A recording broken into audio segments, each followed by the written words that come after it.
a'la. Oke, ada 3 jenis bacaan. Saya ulang, ada 3 jenis bacaan.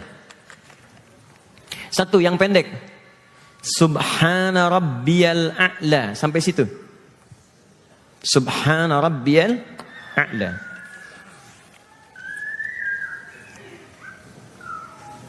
Subhana rabbiyal a'la.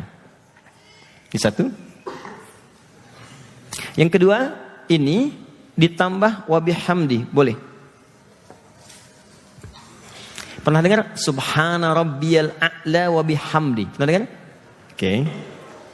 3. Dari Sayyidah Aisyah, subhanakallahumma wa bihamdika Allahumma firli. Ini ada tambahan lagi setelah ini, Allahumma firli. Ya. Sekarang perhatikan baik-baik. Banyak orang yang membaca ini berulang-ulang, tapi sayang tidak dibacakan seperti yang Nabi inginkan. Sehingga peluang terkabulnya doa setelah itu tidak datang secara sempurna. Teman-teman, doa ini baru doa pembuka. Belum ke permintaannya. Dan saya sangat sayangkan sekali, ada orang yang cuma baca sampai sini langsung bangun. Subhana rabbiyal a'la wa bihamdi, bangun. Rabbighfirli warhamni wajburni warfa'ni, dan seterusnya. Sayang. Kan Allah tawarkan tadi di Quran surah 48 yang kita tulis, ayat 29. Kata Allah, kalau sedang Anda sujud, minta sebanyak-banyaknya. Nah, cara membuka permintaan itu, ilustrasinya begini. Itu di pintu itu, di balik pintu itu ada segala yang kita inginkan. Kita tinggal minta. Cuman gak mungkin masuk ke situ kalau gak kita buka dulu pintunya. Untuk membuka pintu itu, ini doanya.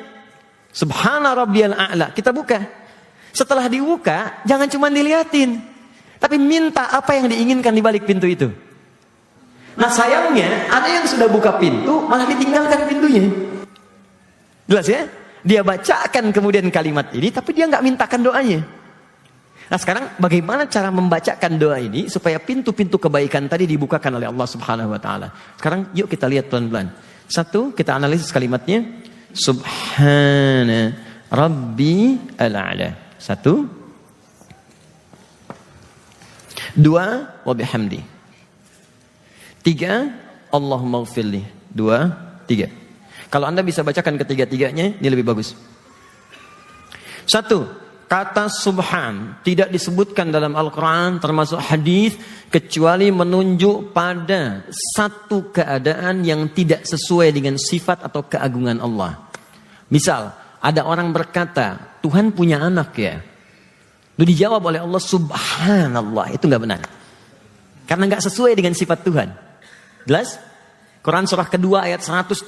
Wa qalu ittakhadallahu walada. Mereka berkata Tuhan punya anak. Subhana. Itu nggak benar. Dulu Abu Jahal, Abu Lahab itu pernah menyoal Nabi.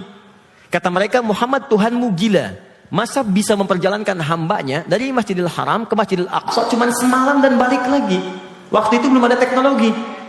Mustahil katanya. Maka turun Quran surah 17 ayat pertama. Subhanalladzi asra.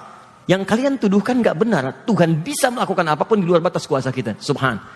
Nah sekarang, kalimat subhanallah, kalimat subhan, kalau dibacakan oleh kita, itu artinya menunjuk semua aktivitas kita yang kadang-kadang bertentangan dengan keinginan Allah. Coba kalau sedang sibuk, jeda syuting, padahal ada waktu untuk sholat, tiba waktu sholat. Didahulukan dulu sholatnya atau diabaikan sholatnya? Sebab kalau sedang kerja depan komputer, ada proyek, tiba-tiba ada panggilan, Allahu Akbar, Allahu Akbar. Sebetulnya kita bisa tunda dulu itu, kemudian sholat. Tapi ada di antara sebagian kita, atau bahkan teman-teman muslim, lebih mendahulukan pekerjaan dunia dibandingkan dengan panggilan Tuhan.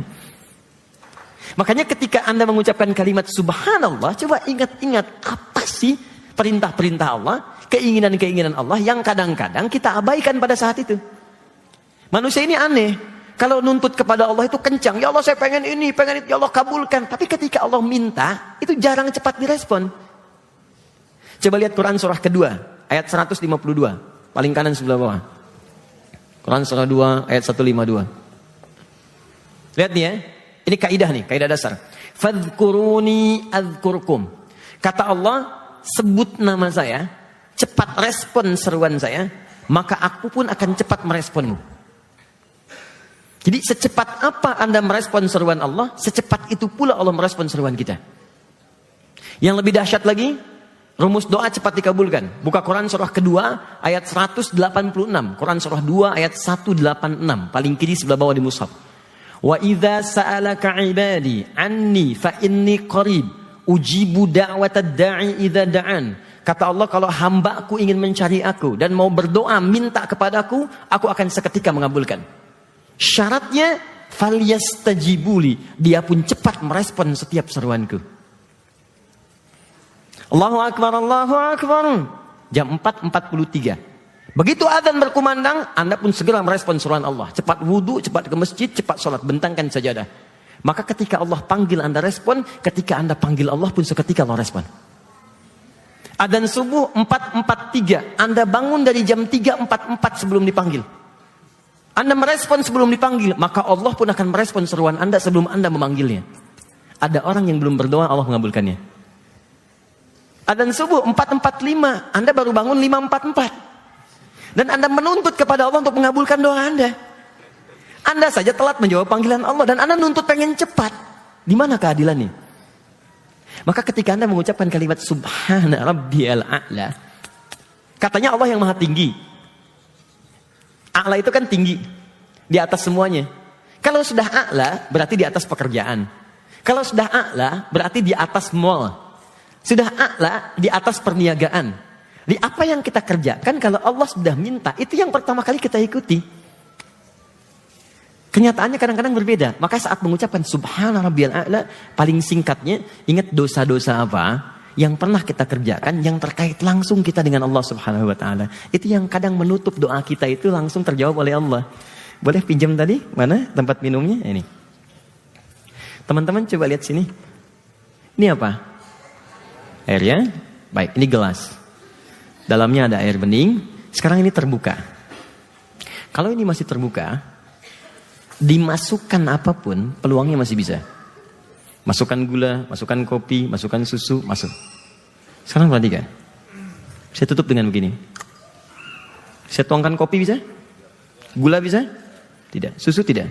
Kenapa? Karena ada penutupnya. Banyak doa tidak terkabul bukan karena Allah tidak mengabulkan. Karena yang berdoa menutup dirinya dengan Allah dengan tutupan seperti ini yang disebut dengan maksiat atau dosa.